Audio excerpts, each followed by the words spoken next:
இன்னைக்கு நம்ம ஷோட கெஸ்ட் யார் அப்படின்றது சொல்லிடலாமா பவி? கண்டிப்பா. பல தமிழ் திரைப்படங்களில் வித்தியாசமான கதாபாத்திரங்களில் நடித்து அனைவரின் கவனத்தையும் ஈர்த்த நடிகர் கடுகு ராமமூர்த்தி அவர்களே இன்றைய நம் விருந்தினர். வணக்கம் சார். வணக்கம்மா. எப்படி இருக்கீங்க? நல்லா இருக்கேன். நீங்க நல்லா இருக்கீங்களா? சூப்பரா இருக்கும் சார். ஃபர்ஸ்ட்லி பெரிய வாழ்த்துக்கள். நம்மளோட நன்றி. சினிமா இண்டஸ்ட்ரிக்கு வந்து 35 இயர்ஸ் ஆயிடுச்சு. Yes, எவ்வளோ madam. சந்தோஷமா இருக்கு. அண்ட் இந்த 35 இயர்ஸ்ல இந்த சினிமா உங்களுக்கு ஒரு சூப்பரான விஷயம் கத்து கொடுத்துச்சுன்னா என்னன்னு சொல்லுவீங்க? நிறைய சினிமா தான் வாழ்க்கை. வாழ்க்கை தான் சினிமா எனக்கு. அதனால நிறைய கத்துக்கிட்டேன். நிறைய கத்துக்கிட்டு இருக்கேன். There is no end to life. நான் முதல்ல சினிமாவுக்கு நடிக்க சென்னைக்கு வந்த உடனே முதல்ல ட்ராமாவில் எங்கே சேரணுன்னும் போது தான் தண்ணீர்னு ட்ராமா கோமல் சுவாமிநாதன் பண்ணிகிட்டு இருந்தார். அது என்னை ரொம்ப ஈர்த்துச்சு. அந்த ட்ராமா ப்ளே செட்டு மாறுறது பிடிக்கிறது இதெல்லாம் ரொம்ப பிடிச்சிது. அவர்கிட்ட மெல்ல மெல்ல மெல்ல நட்பு நாடி அவர்கிட்ட 2 ட்ராமாவில் நடித்தேன். அசோகவனம், ஒரு இந்திய கனவு. அதுக்கப்புறம் அவர் படத்தில் அனல் காற்றுன்னு ஒரு படம் பண்ணார். அதில் ஒரு காலேஜ் ஸ்டூடெண்ட்டாக நடித்தேன். நம்ம வந்த ட்ராவல் நடிக்கிற ட்ராவல். அப்போ அடுத்த கட்டம் என்ன போகலான்னு பார்த்தாக்க டப்பிங் போனேன். டப்பிங்கில் கொஞ்சம் ஃபுட்டு வேணும் இல்லையா, அதனால் டப்பிங் கொஞ்ச நாள் போனேன். அதுக்கப்புறம் இதுவும் நம்ம வந்த நோக்கம் இல்லை அப்படின்னு சொல்லி தான் சினிமாவுக்கு நான் ட்ரை பண்ணேன். சினிமாவுக்கு ட்ரை பண்ணும்போது தான் பாண்டியராஜன், ராமராஜன் இவங்கெல்லாம் நட்பு கிடச்சிது. பாண்டியராஜன் வந்து ஒரு சின்ன கேரக்டர் ஆண் பாவத்தில் கொடுத்தாங்க. ஒரு லைட் ஆஃப் பண்ணுங்க அப்படின்னு சொல்லுவார். டிவி சரியாக தெரியல, எல்லாத்தையும் தூக்கிட்டு ஓடிடுவேன். மனைவி ரெடியில் அவருக்கு நண்பராக நடித்தேன். ராமராஜன் வந்து மறக்க மாட்டேன்னு ஒரு படம் பண்ணார். செந்தில் கூட ஒரு சாங் கொடுத்தார். அவரோட ட்ராவல் பண்ணேன். அப்படியே ட்ராவல் பண்ணிகிட்டு இருக்கும்போது எனக்கு விவேக்கோட நட்பு கிடைச்சிது. எதில் கிடைச்சதுனாக்க, வசந்தன் பெருமாள் துக்ளக் துணை ஆசிரியர் ஒரு அழகே உன்னை ஆராதிக்கிறேன் அப்படின்னு ஒரு டெலிஃபிலிம் பண்ணார். சில்க் ஜோடியாக பண்ணோம். அதில் வந்து நான், பப்ளு, விவேக். அதில் தான் எனக்கு பப்ளு எனக்கு கடுகு ராமமூர்த்தின்னு அது ஆசிரியர் தான் எனக்கு புனைப்பெயர் கொடுத்தாரு. நிறைய ராமமூர்த்தி இருக்காங்க, நீங்கள் கடுகு ராமமூர்த்தின்னு வச்சுக்கோங்க அப்படின்னு சொல்லி அன்றைக்கி பேப்பரில் மாலை மலர் சொல்லலாம் கடுகு ராமமூர்த்தின்னு பிரிண்ட் போட்டு வந்தது. அந்த பார்த்து தான் அவ்வளோ சந்தோஷம். ஓ ரைட்டு, நமக்கு ஒரு நிக் நேம் கிடச்சிச்சு அப்படின்னு. ஆனா அந்த பேர் வைக்கிறதுக்கு காரணம் என்ன சார்? கடுகு அப்படின்ற ஒரு புனை பேர் வைக்கிறதுக்கு காரணம்? எந்த டைலாக் கொடுத்தாலும் வெடிச்சிருவேன். ஆ. சாம்பாரில் போட்டு வெடிக்கிற மாதிரி வெடிச்சிருவேன். அதனால் அந்த பேர் தான் உங்களுக்கு பொருத்தமாக இருக்குது. அவங்க என்னென்னமோ சூஸ் பண்ணாங்க. எலி, நண்டு இதெல்லாம் செட் ஆகலை. அதில் வந்து துரை ராமச்சந்திரன் 2 4 5 பத்திரிகை நண்பர்கள் இருந்தாங்க. அவங்கெல்லாம் சூஸ் பண்ணி தான் எனக்கு கடுகுன்னு வச்சார். அந்த கடுகுன்றதை எனக்கு ஃபெமிலியர் ஆக்குனது விவேக். விவேக் தான் எனக்கு கிட்டத்தட்ட அவரோட ஒரு 15 படம் நடிச்சிருக்கேன். யூனிவர்சிட்டின்னு ஒரு படம் அதில் த்ரூ அவுட்டு கொடுத்தாரு. அதில் வந்து ஒரு சாக்கடையிலேருந்து ஜூஸ் போட்டு கொடுப்பேன். ஒரே டேக்கில் பண்ணால் ரொம்ப பாராட்டினார். அப்புறம் மது, தெண்டவன், எம் குமரன், இந்த ட்ரைனேஜ்லேருந்து வந்து கேள்வி கேட்பார் எம் குமரன். நான் பதில் சொல்லுவேன். டேய் கீழே நாயர் வடை போட்டுட்ருக்காண்டா, அதையும் கொண்டு வந்துடுறாண்டா அப்படின்னு சொல்லுவார். அப்புறம் ட்ரைனேஜ் என்னடா என்னை கூப்பிட்ருவார். திருட்டு பையிலேன்னு ஒரு படம், திருமலைன்னு ஒரு படம். திருமலையில் டைம் கேட்பார், ஆனால் ட்ரைனேஜில் அவர் விழுந்திருப்பார். திருப்பி பார்த்தாக்க அவர் காம்பினேஷன். அவருடைய ஆதரவு நிறைய படம், கிட்டத்தட்ட அவரோட ஒரு 20 படம் பணியாற்றியிருக்கேன். வடிவேலோட இனிது காதல் கிறுக்கனில் ஒரு நல்ல சீன் கொடுத்தாங்க வடிவேல் காம்பினேஷனில். வாழைப்பழத்தோலை கீழே போட்டுருவார், நான் வழுக்கி விழுவேன். ஏன்னா ஒரு வாழைப்பழத்தோலை ஒழுங்காக போட தெரியல, உனக்கெல்லாம் கல்யாணம் ஆகி அப்படின்னு சொல்லி கிண்டல் பண்ணுவேன். அது மாதிரி அதுக்கப்புறம் அதுக்கு ப்ரீவியஸ் லைஃப்பில் வந்து ஜனகராஜ் கூட ஒரு இனி உதயம் படத்தில் தான் throughout role T Rajendar ரெஸ்டன்ட் செல்வம் பண்ணார். அமலா, விஜயகாந்த் நடித்த படம். ஜனகராஜ் கூட ஒரு 7 சீன் பண்ணேன். நல்ல அருமையான கேரக்டர், நல்ல கிளாப்ஸ் கிடைச்சது. அப்புறம் நீங்களும் ஹீரோ தான் வி சேகர் எனக்கு வாய்ப்பு கொடுத்தாரு. அதில் அசிஸ்டன்ட் டேரக்டராக படத்தில் பண்ணேன். அதுவும் த்ரூ அவுட் ரோல் ஒரு 7 சீன். கவுண்டமணி செந்தில் அவர் கிட்னின்னா என்ன நான் தான் விளக்கம் கொடுப்பேன். அவர் வி சேகர். அப்புறம் பிறந்து விழா புகுந்து விடான்னு ஒரு படம். அவங்களுடைய ஆதரவு வந்து ப்ரீவியஸில் அவங்க தான் ஆதரவு கொடுத்தாங்க. அதுக்கப்புறம் விவேக்கோட தொடர்ச்சிக்கு அப்புறம் பேரரசு எனக்கு வாய்ப்புகள் கொடுத்தார். பேரரசு ஒரு சீனாக 2 சீனாக கொடுப்பாரு. ஆனால் எனக்கு திருவண்ணாமலை படத்தில் அர்ஜுனுக்கு ஃப்ரெண்டாக த்ரூ அவுட்டு ட்ராவல் பண்ணுற மாதிரி ஒரு கேரக்டர். நான், கருணா, ஸ்வயாபுரி அவங்க அதில் பண்ணேன். அதுக்கப்புறம் அவர் காம்பினேஷன் முடிஞ்ச உடனே அறிவழகன் எனக்கு வாய்ப்பு கொடுத்தார். டைரக்டர் அறிவழகன் வந்து ஈரம் அறிவழகன் அவர் ஃபேமஸ்ஸு. குற்றம் 23 இன்னொரு படத்துல எல்லாம் ஒரு நல்ல கேரக்டர் கொடுத்தார். அப்படியே ட்ராவல் பண்ணாக்க சீனு ராமசாமி அவர், நீ நிறைய படம் 70 80 படம் பண்ணியிருக்க, ஆனால் ரீச் அவுட் இல்லை, நீ வந்து தலைக்கு டை அடிக்காத, லைவாக வா, லைவாக இருந்தால் உனக்கு நிறைய கேரக்டர்கள் கிடைக்கும் அப்படின்னு சொன்ன பின்னாடி அதில் ஒரு 70 படம் பண்ணியிருக்கான். பட் எதுவுமே பிரேக் கிடைக்கல. ஏன் பிரேக் கிடைக்கலன்றது எனக்கு காரணம் தெரியும். ஏன்னா பெரிய கேரக்டர் பண்ணுவேன், திடீர்னு சர்வைவல் ஃபிட் ஆகாது. இந்த வாடகை, உணவு, இதெல்லாம் தேடல், இதுக்கெல்லாம் வந்து கண்டிப்பாக பொருளாதாரம் தேவை. அதனால் ஒரு சின்ன கேரக்டர் கூப்பிட்டா கூட அதை நான் மறுக்க மாட்டேன். அது ஒரு பக்கம் இழுறதுக்கு வாய்ப்பு இருக்குன்னு நான் போயிடுவேன். அதனால் எனக்கு செட்பேக்கும் ஆச்சு, ப்ளஸ்ஸும் ஆச்சு. பொருளாதார ரீதியாக உதவி செஞ்சது. அதுக்கப்புறம் சீனு ராமசாமி சார் தான் எனக்கு மாமனிதனில் விஜய் சேதுபதிக்கு தாய் மாமனா நடிக்க வாய்ப்பு கொடுத்தாரு. அது மட்டும் இல்லை, மறுபடியும் இப்போ ரிலீஸ் ஆக போகிற படம் இடி முழக்கம்னு ஒரு படம். சரண்யா பொண்ணுக்கு அண்ணனாக பண்ணியிருக்கேன். விரைவில் திரைக்கு வருது.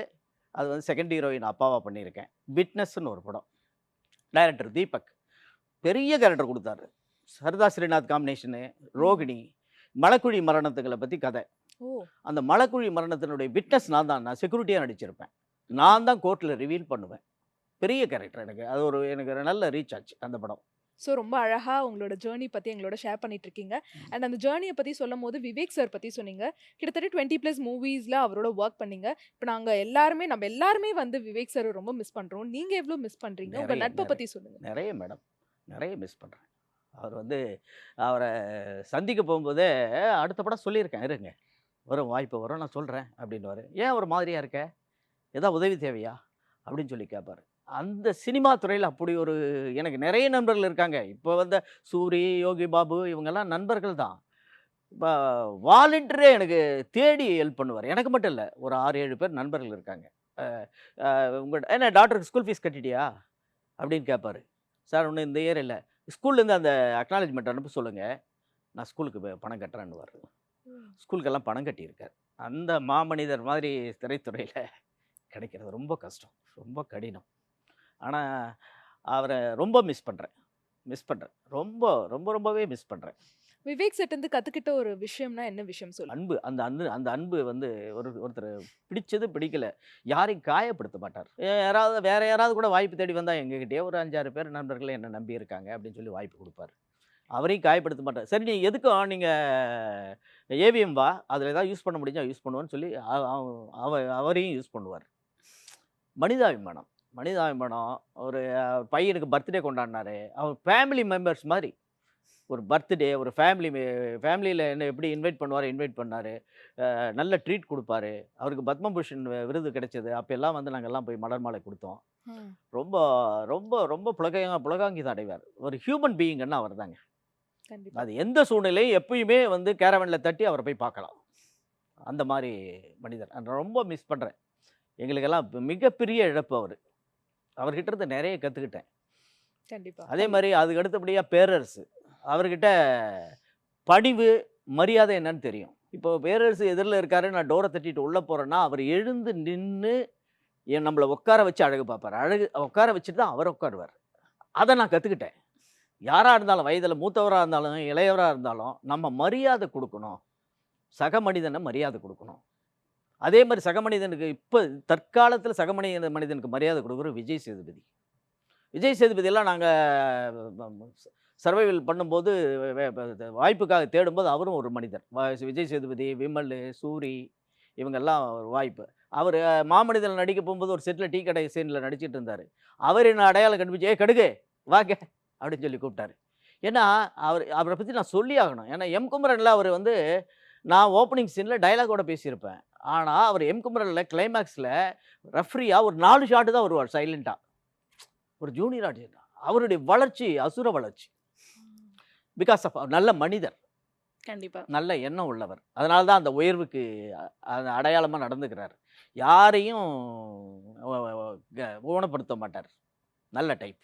நிச்சயமா. அதே மாதிரி சார், நீங்கள் வந்து விவேக் சார் கூட நிறைய பயணப்பட்டிருக்கீங்க. ஷூட்டிங் ஸ்பாட்டில் இந்த ஒரு விஷயம் அவர் கூட நடந்ததே என்னால் மறக்கவே முடியாது அப்படின்னு நீங்கள் நினைக்கக்கூடிய ஒரு விஷயம் அப்படின்னு எதை சொல்லுவீங்க சார்? எதை சொல்லுவேன், இப்போது விக்ரம் படம் ஒன்று, காதல் சடுகுடுன்னு ஒரு படம். அவர் பேசிகிட்டே என்ன பண்ணுவார், அடுத்தவனுக்கு வச்ச விஷயத்தை அவர் குடிச்சிட்டு நாங்கள்லாம் தூக்கிட்டு போவோம். தூக்கிட்டு போனாக்க இது சிவாஜி கார்டனில் நடந்த ஷூட்டிங். இப்போ எல்லாம் அது மல்டிப்ளெக்ஸ் ஆகிப்போச்சு. தூக்கிட்டு போனால் ஒரு நேம் போர்டில் இந்த தெரு போர்டில் போஸ்டர் ஒட்டி இருப்பாங்க. போஸ்டர் கிழி அப்படின்னுவார். அந்த கடுகன்றதை என்னை ரிஜிஸ்டர் பண்ணணுன்றதுக்காகவே அவ்வளவு கூட நடித்தவங்க 6-7 பேர் இருப்போம். ஆனால் என்ன என்ன என்ன ஸ்ட்ரெஸ் பண்ணி ரெஜிஸ்டர் பண்ணணும்னு கடுகு அந்த போஸ்டர் கிளி அப்படின்னுவார். இது மாதிரி அங்கங்கே நம்மளை எப்படி எக்ஸ்போஸ் பண்ணணும், ஏன்னா நீயும் போராடிட்டு இருக்க, நீ ஏன் சக காலத்தில் பண்ணவன், மனதில் உறுதி வேண்டும்ல நான் ஜூனியர் ஆர்டிஸ்டாக டைரக்டர் வசந்த் மூலமாக கே பாலச்சந்திர படத்தில் நடிச்சிருக்கேன். அதில் ஒரு சின்ன சின்ன போர்ஷன் தான் வருவேன். ஆனால் அவருக்கு அறிமுகப்படாது. அப்போ இருந்தே பழக்கம், அவர் செக்ரட்டரியேட்டில் இருக்கிற காலத்துலேருந்தே பழக்கம். ஆனால் இப்படி ஒரு சினிமாவில் ஒரு கோல்டன் பர்சன் கிடைப்பாங்கன்னு இதுக்கு மேலே கஷ்டம், சிரமங்க. ரொம்ப ரொம்ப ரொம்ப மிஸ் பண்ணுறேங்க அவரை. அதே மாரி அவரோட நீங்க வொர்க் பண்ண டைம்லயே நம்மளோட வடிவேலு சாரோடையும் வொர்க் பண்ணீங்க. அவரோட வொர்க் பண்ண எக்ஸ்பீரியன்ஸ் நம்மளோட ஷேர் பண்ணுங்க சார். வடிவேலு சக்தி சிதம்பரம் படத்தில் பண்ணியிருக்கேன். அவர் அவர் ஒரு ஒரு டிப்பிக்கல் டைப் தான், நல்ல மனிதர் தான். பட் டைரக்டர் சொன்னதுனால தான் இது பண்ணார். அவருக்குன்னு ஒரு டீம் இருக்குது, அதனால் அதை ஒர்க் அவுட் பண்ணுவார். இவருக்குன்னு ஒரு டீம் இருக்குது, இவங்க ஒர்க் அவுட் பண்ணிக்குவாங்க. ஒத்துழைப்பு கொடுத்தார், நல்ல ஒத்துழைப்பு கொடுத்தார். நல்ல அவரும் காமெடி ஆர்டிஸ்ட். ஆனால் நான் வந்தது கேரக்டர் ஆர்டிஸ்ட் தான். ஆனால் காமெடி விவேக் நட்பு கிடைச்சதுனால காமெடியிலேயே ட்ராவல் பண்ண ஆரம்பிச்சிட்டேன். அதுக்கப்புறம் இப்போ நிறைய கேரக்டர் ரோல் பண்ணிட்டு இருக்கேன். Okay sir. ஆனால் வந்து சினிமாவுக்குள்ளே இப்படி ஒரு விஷயம் இருந்ததா சார்? அந்த டீமில் இருக்கிறவங்க இந்த டீமில் ஒர்க் பண்ணக்கூடாது, இந்த டீமில் இருக்கிறவங்க அந்த டீமில் ஒர்க் பண்ணக்கூடாது அப்படின்ற மாதிரி ஏதாவது அது விஷயங்கள் கொஞ்சம் இருந்ததா? பாலிடிக்ஸ் இருக்கும், கூட நடிக்கிறவங்களே பாலிடிக்ஸ் பண்ணுவாங்க. ஆனால் விவேக் கிட்ட அது பலிக்காது. ஓகே. அது விவேக் வந்து எல்லாரையும் சமமாக தான் நினைப்பார். அதுக்கப்புறம் தான் வந்து அவர் இருக்கும்போதே நான் வெளிப்படங்கள் எல்லாம் நிறைய படங்கள் பண்ணியிருக்கேன். அதெல்லாம் பார்த்து நான் இந்த படம் பார்த்தேன்ப்பா, அந்த படம் பார்த்தேன். ஏய் கடுகு பாரு, என்னுடைய டீமில் தான் இருக்கணும்னு அவன் நினைக்கல பாருங்கள். வெளியில் போய் எவ்வளோ படம் பண்ணுறாங்க, நீங்களாம் போய் ட்ரை பண்ணுங்கப்பா, ட்ரை பண்ணுங்கள், அவுட்புட் கொடுங்க, ஒர்க் அவுட் பண்ணுங்க அப்படின்னு சொல்லி என்கரேஜ் பண்ணுவார் மற்றவங்களெல்லாம். அது ஒரு ஸ்பெஷாலிட்டி அவர்கிட்ட இருக்கிறது. வந்து நான் எல்லாம் நீ போக வேண்டிய உயரமே வேற, நீ இன்னும் இன்னும் இன்னும் ஒரு சீன் 2 சீனெல்லாம் பண்ணுற, ஆனால் அந்த படத்துலலாம் மெயின் கேரக்டர் பண்ணியிருக்கடா, அதை ஃபாலோ பண்ணு அப்படின்னு சொல்லி என்கரேஜ் பண்ணுவார். Super sir. நல்ல டைப். அவர் ரொம்ப மிஸ் பண்ணுறேங்க நீங்கள். டெஃபினட்டா. எல்லாருமே மிஸ் பண்றோம் சார். அதே மாரி இப்ப காமெடி சீன்ஸ்லாம் வந்து வொர்க் அவுட் பண்ணிட்டு இருக்கும்போது, நீங்களா எல்லா காமெடி ஆர்டிஸ்டும் வந்து உங்களோட இன்புட்லாம் குடுப்பீங்களா? இப்படி பண்ணலாமே, அப்படி பண்ணலாமேன்னு ஐடியாஸ்லாம் குடுத்தா விவேக் சார் அத ஏத்துப்பாரா? சின்ன கரெக்ஷன் கூட அது நல்லா இருக்குன்னு ஏற்றுக்குவார். அவர்கிட்ட அதுதான் கிரேட்டு. அவர் வந்து அன்னைக்கு இருக்கிற செய்தித்தாள்களை வச்சியும் பண்ணுவார். சின்ன கரெக்ஷன் சொன்னால் கூட அது வேண்டாடா, அது சரியாக வராதுடா, வேற ஏதாவது சொல்லுங்கடா அப்படின்வார். அவுட்புட் வாங்கிக்குவார். அந்த விஷயத்தில் அவர் வந்து அவரெல்லாம் நான் தான் பெரிய ஆள் அப்படியெல்லாம் இன்றைக்கி நினச்சது கிடையாது. நினச்சதுனால தான் அந்த உயரத்துக்கு போனார். கண்டிப்பா. அவருடைய மரணம் வந்து ரொம்ப எனக்கு மட்டும் இல்லை, நிறைய பேருக்கு பாதிச்சிச்சு. இப்போ நீங்கள் வந்து விவேக் சார் எந்த அளவுக்கு மிஸ் பண்ணுறீங்களோ அந்த அளவுக்கு நம்மளுடைய கேப்டன் சார் அவர்களையும் மிஸ் பண்ணுவீங்க நாங்கள் நினைக்கிறோம். ஆமாம், ஏன்னா நிறைய பேருக்கு வந்து கேப்டன் சார் அப்படின்னு சொன்னாலே வந்துட்டு எல்லாருக்கும் வந்து சாப்பாடு கொடுப்பார், நிறைய உதவிகள் செய்வார் அப்படின்னு. நீங்கள் அவர் கூட படங்கள் பண்ணியிருக்கீங்க. உங்களுக்கு எந்த மாதிரியான அனுபவங்கள் அவர்கிட்ட இருந்து கிடைச்சிருக்கு சார்? நான் முதல் நானே ராஜா நானே மந்திரி பண்ணேன், பாலானந்த் படம். விஜயகாந்த் எங்கள் மதர் கேரக்டர் ஒன்று கூப்பிட்டு போய் இந்த மாதிரி படிக்காதவங்களுக்கு ஒரு இன்டர்வியூ வச்சோம்னாக்க படித்தவங்க எஸ்டேட்டில் வேலை செய்யலாம், அதுக்கு போய் இவன் பையன் வந்து ஊருக்கு போகிறான், வெளியூர் போகிறான், பணம் கொடுங்கன்னு கேட்க போவோம். அப்படியா, படிக்காதவங்க இடத்துல படித்தவங்களை வச்சு வேலையை வாங்கிக்கலாமா அப்படின்னு சொல்லி எனக்கு பணம் கொடுப்பாங்க. அதுக்கப்புறம் தான் விஜயகாந்த் இன்டர்வியூ வைப்பார் காமெடியாக. நீ எம்ஏவா 2 எடுத்தா, பிஏவா 2 எடுத்தா அப்படின்னு சொல்லி இன்டர்வியூ வைப்பார். அந்த படத்தில் எனக்கு நேரடியாக அவருக்கு தொடர்பு இல்லை. அதுக்கப்புறம் தென்னவன் விவேக்கோட பண்ணேன். அவர் அது விவேக் ட்ராக் அவர் காம்பினேஷனில் பண்ணேன். அதுக்கடுத்து அவருக்கு நேரடியாக நானும் அவரும் பண்ணது தருமபுரி படம். தருமபுரியில் எல்லாம் ஊரே காலி பண்ணிட்டு போகும். நீ எங்கே போகிறேன்னு கேட்பாரு. அவன் பட்டுக்கோட்டை போகிறான், நான் நாட்டரசங்கோட்டை போகிறேன் அப்படின்னு வர. அந்த டயலாக் பேசும்போது என் உயரம் அவருக்கு பத்தலை. அவர் என்னுடைய க்ளோஸ் வைக்கணும், அவர் வந்து ஹைட்டு. கடுகுக்கு ஒரு 1.5 அடி ஸ்டூலு இல்லை 2 அடி ஸ்டூல் கொஞ்சம் போடுப்பா அப்படின்வார். ஸ்டூலு கொண்டு வந்து போட்ட பின்னாடி சஜஷன் ஷாட்டை எனக்கு அந்த டைலாக் பேச வச்சார்.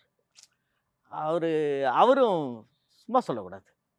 அவரை விவேக் எப்படியோ ஒரு மனிதாபமுள்ள மனிதர், எல்லாரையும் சமமாக நடத்துவார். எல்லா செட்டில் எப்பவுமே கலகலப்பாக வச்சுக்குவார். எல்லாரும் தண்ணி ஊற்றுறது, இப்போ திடீர்னு இது பண்ணுறது எல்லாரும். ஆனால் உதவின்னு கேட்டால் அவர் எல்லா உதவியும் செய்வார். நான் அவரோட பூந்தோட்ட காவல்காரன் ஒரு படம் ஆனந்துக்கு ஃப்ரெண்டாக போனேன். பட் ஃப்ரேமில் வரல. ஒரு 10 நாள் ஊட்டியில் இருந்தேன்.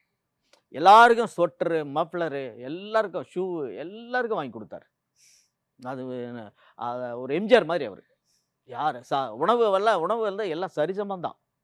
என்வி சாப்பிட்டாலும் சரி, வெஜ்ஜு சாப்பிட்டாலும் சரி, எல்லாம் சரிசமம் தான். அவர் எல்லாரும் அந்த மாரி நல்ல உண்மையில் அதாவது வாழ்க்கையில நடிக்காதவர் அவர். எந்த சூழ்நிலையிலும் நடிக்க மாட்டார். பட்டு பட்டுன்னு பேசுவார். அவருடைய தொடர்பு கிடைச்சது எனக்கு பெரிய விஷயம். அது ஒரு இனிய உதயம் தான் எனக்கு நல்ல தொடர்பு அவருக்கு ஏற்படுத்துச்சு. அதில ஒரு ஒரு 7 சீன் ஜனகராஜ் காம்பினேஷன்ல நடிச்சேன். அதான் எனக்கு படம் வேற. டி. ராஜேந்தர் ரெஸ்டன்ட் செல்வம் பண்ணாரு. இப்ப மறைஞ்சிட்டார். கொரோனால மறைஞ்சிட்டார். நல்ல நல்லா கோஆப்பரேட் பண்ணுவார். நல்ல எல்லாரையும் கூப்பிட்டு பேசுறது, எல்லாம் சரிசமம் தான். நின்னுட்டு இருந்தா கூட, "உட்காருப்பா, எனக்கு கால் வலிக்குது" அப்படின்னுவார். அந்த மனிதநேயம். எல்லாம் என்ன மனிதநேயம் இருக்கிறவங்க எல்லாம் நெறைய பேர் நம்ம மிஸ் பண்றோம். ரொம்ப சங்கடமா இருக்கு.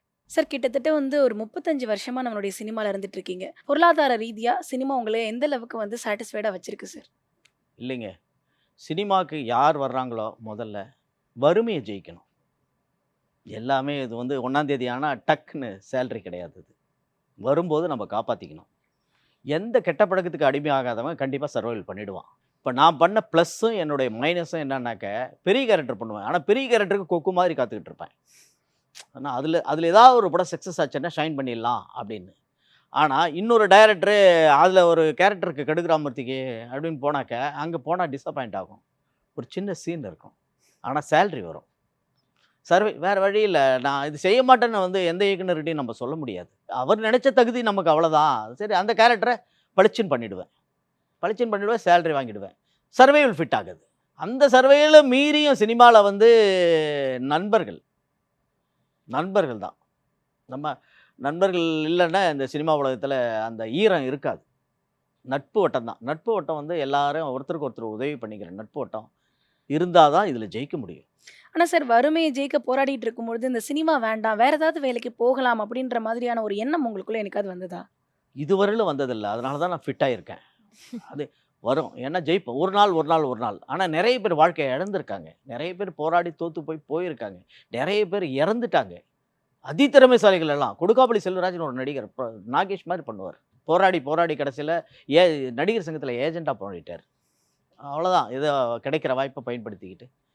நெறைய பேர் இழந்துட்டாங்க. நெறைய பேரு ஆ உண்மையிலே திறமைசாலிகள் நெறைய இருக்காங்க. வாய்ப்பு இது ஒரு மாயக்கதவு இல்ல. இது இது உடைச்சு உள்ள போறதுன்றது அவ்வளவு சுலபம் இல்ல. ஆனா சில வாய்ப்புகள நான் மிஸ் பண்ணிட்டேனோ என்னவோ தெரியல. எனக்கு காக்கா பிடிக்க தெரியாது. ரொம்ப பணிஞ்சு போக தெரியாது. ஏதோ கொஞ்சம் படிச்சுட்டேன். அதனால ரொம்ப இறங்கி போல. இறங்கி போய் வாய்ப்பு கிடைச்சாலும் அது என்னத்த நிலைக்குமா? நிலைக்காது. அது தெரியும். நம்ம திறமைக்கு அவங்க மரியாதை குடுத்தா தான். இப்ப எல்லாமே இப்ப வந்து திறமைக்கு தான் வாய்ப்பு கிடைச்சது. இப்ப மலையாளத்துல கூட ஒரு படம் பண்ணேன். வரனே அவசியம் உண்டுன்னு ஒரு படம் பண்ணேன். இப்ப லேட்டஸ்ட்டா கொஞ்ச நாளுக்கு முன்னாடி ஒய் திஸ் கொலைவெறின்னு ஒரு தெலுங்கு படம். ஒரு தாத்தா கேரக்டர், ஒரு நெகட்டிவ் கேரக்டர் கூப்பிட்டாங்க.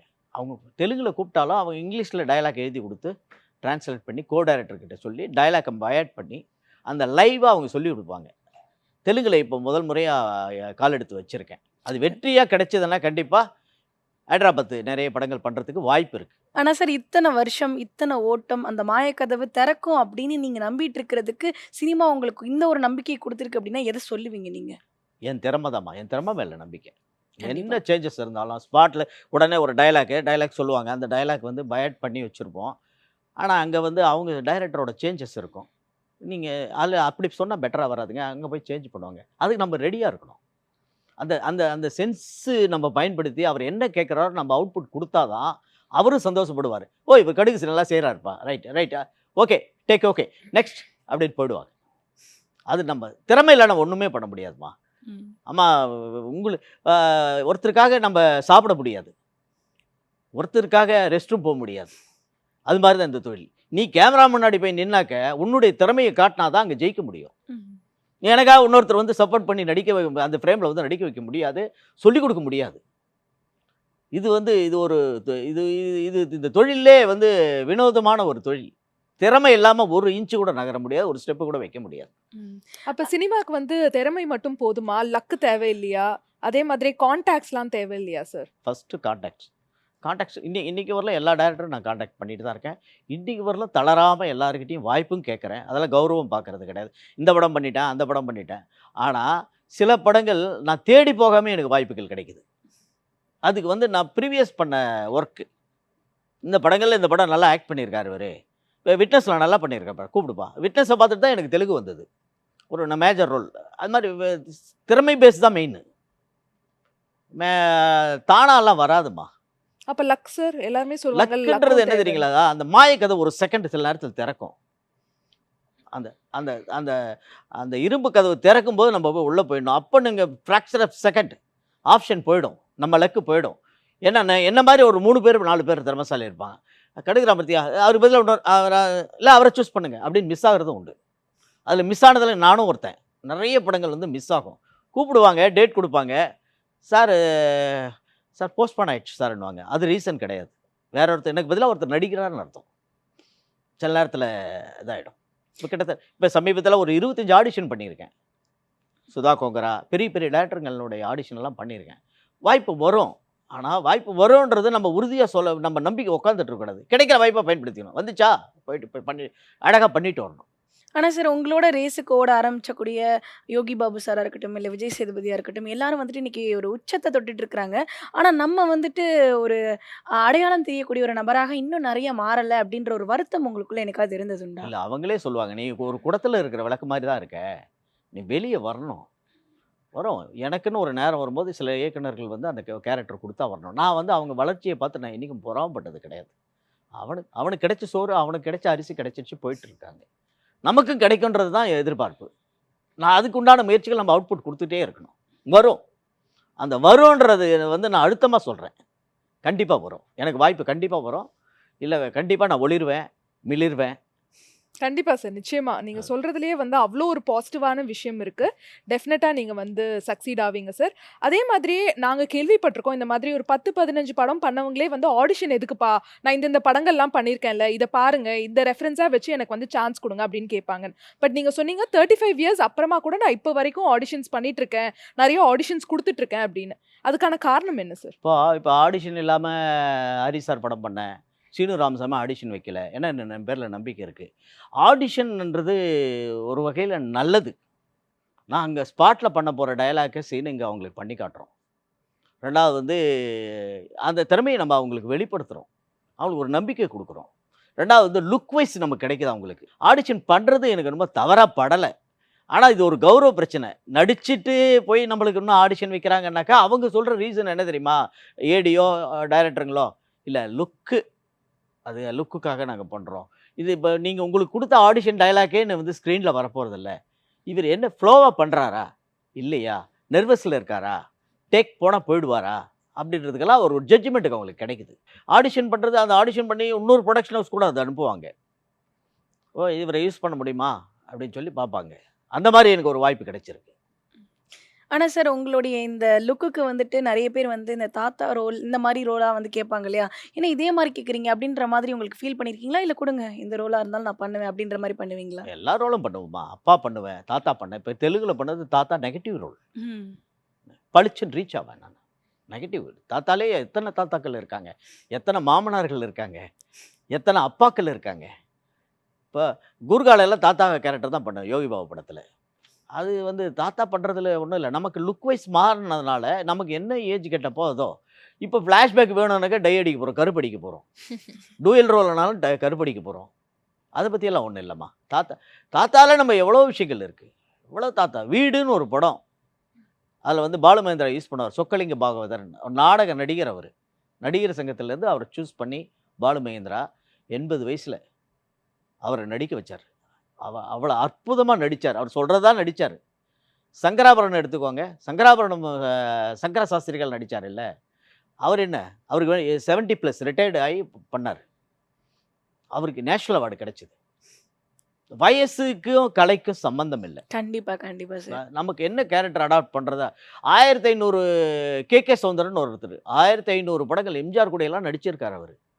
ஆனால் கிடைக்க போகிற ரயிலில் ஒரு அப்பா கேரக்டர் கொடுத்து அவர் அதுக்கப்புறம் அப்பா கேரக்டராக பண்ணார் பாரதி ராஜா. பாரதி ராஜா மாதிரியெல்லாம் ஒரு இயக்குனர் எல்லாம், பாரதி ராஜா, பாலச்சந்தர், பாக்யராஜ், இவங்கெல்லாம் உருவாக்கக்கூடியவங்க. இப்போ முதல் மரியாதையில் செருப்பே ஒரு கேரக்டர் நடிக்க வச்சார் பாரதி ராஜா. அது செருப்புன்றது ஒரு கேரக்டர், கல்லை கூட நடிக்க வைப்பார். அது வந்து நமக்கு வந்து கேரக்டர் அமைகிறத பொறுத்து தான். நானே நேஷனல் அவார்டு வாங்குவேன்ற நம்பிக்கை எனக்கு இருக்குது. கண்டிப்பா, நிச்சயமா. கண்டிப்பா சார். இப்ப நீங்க வந்து நெகட்டிவா மாறி, எதா அப்படியே எங்கள வந்து கொஞ்சம் கோவப்படுற மாதிரி ஒரு சீன நீங்க கிரியேட் பண்ணி எங்கள்ட்ட பேச போறீங்க. அத டப்புன்னு கேட்ச் பண்ணி நாங்க வந்து அடுத்த ஆடிஷனுக்கு நாங்க வந்து அத அப்ளை பண்ண போறோம் சார். எங்களுக்காக. என்னம்மா பண்ற? என்ன பண்ணிக்கிட்டு இருக்க இப்போ? ஆ? ஷேர் ஆட்டோல போறல்ல? ஆ? எத்தன பேரு? எத்தன ஆண்கள் வர்றாங்க? எத்தன பெண்கள் வர்றாங்க? ஆண் பக்கத்துல மட்டும் உட்காந்தாக்கா அப்படி நெளியிறீங்க? ஆ? ஆனா சூழ்நிலை. உங்க குடும்ப பாரம். நீங்க அப்படி ஷேர் ஆட்டோலயும் அட்ஜஸ்ட் பண்ணி போறீங்க. ஆனா வீட்ல வீட்ல அம்மா வச்ச ரசம் சாதம் கூட நல்லா இல்லன்றீங்க. ஆ? என்ன என்ன என்ன நெனச்சிட்டு இருக்கீங்க நீங்க? ஆ? ஆனா வேலைக்கு பாருங்க சாருக்கு வந்து நம்மள பார்த்தா கோவம் வரல. ஒரு புன்னகையோடயே பேசிக்கிட்டு இருக்கீங்க. மேக்ஸிமம் கோவம் வராதும்மா. அது ஆ. நல்லதுதான் சார். நல்லது. அதே மாதிரி வராதும்மா. நீங்க சொன்னீங்க, இந்த மாரி ஸ்மால் ஸ்க்ரீன் அதாவது சீரியல்ஸ்லாம் நான் வந்து பெருசா ட்ரை பண்ணல. நான் சீரியல்ஸ் சான்ஸ் சீரியல்ஸ் நெறைய கூப்பிட்டாங்க. ஆ நெறைய பெரிய பெரிய சீரியல்ஸ் எல்லாம் கூப்பிட்டாங்க. அது என்னமோ என்னமோ பிக் ஸ்க்ரீன தான் நான் விரும்புறேன். கண்டிப்பா. அது நான் குறை சொல்லல. ஸ்மால் ஸ்க்ரீன்லேருந்து வந்தவங்க தான் வந்து ஷாருக் கானு, மாதவன். சிவகார்த்திகேயன் நெறைய பேர் வந்திருக்காங்க. ஒன்ஸ் நம்ம இதுக்கு வந்துட்ட பின்னாடி மறுபடியும் அங்க ரிவ்யூஸ் போகக்கூடாது. Okay sir. சர்வைவல் வேணும்னாக்கா நீங்க ஸ்மால் ஸ்க்ரீன் போயிடலாம். ம். நீட்டா சினிமாவ விட்டுட்டு போலாம். மாசம் ஆனா ஒரு பில் வரும். 2 சீரியல் பண்ணோமா, அதில ஒரு ஒரு 4 நாள் பண்ணோமா, இதில ஒரு 4 நாள் பண்ணோமா, மாசம் திவ்யமா வாழலாம். ஆனா நிச்சயமா. அது இல்ல நமக்கு நோக்கம். ஸோ ரொம்ப அழகா, கேஷுவலா, எதார்த்தமா நாங்க கேட்ட கேள்விகளுக்கெல்லாம் பதில் சொன்னீங்க. ரொம்ப பாசிட்டிவா நெறைய விஷயங்கள் சொன்னீங்க. உங்கள மாரியே சினிமாக்கு வரணும்னு ஆசைப்படுறவங்களுக்குலாம் வந்து ஒரு சின்ன விஷயம், ஒரு மெசேஜ் மாரி நீங்க குடுக்கணும்னா என்ன குடுப்பீங்க? முதல்ல திறமைய வளர்த்துக்கணும். வறுமைய ஜெயிக்கணும். வாய்ப்புகள தேடணும். Contacts important. ஒவ்வொரு ஒவ்வொரு கன்சர்னா பார்த்து ஒரு இயக்குனர் நெனைச்சா தான் ஒரு நடிகன உருவாக்க முடியும். அது மாரி ட்ரை பண்ணா கண்டிப்பா எல்லாருமே வரலாம். இதுல டெஃபினட்டா. நோ சந்தேகமே இல்ல.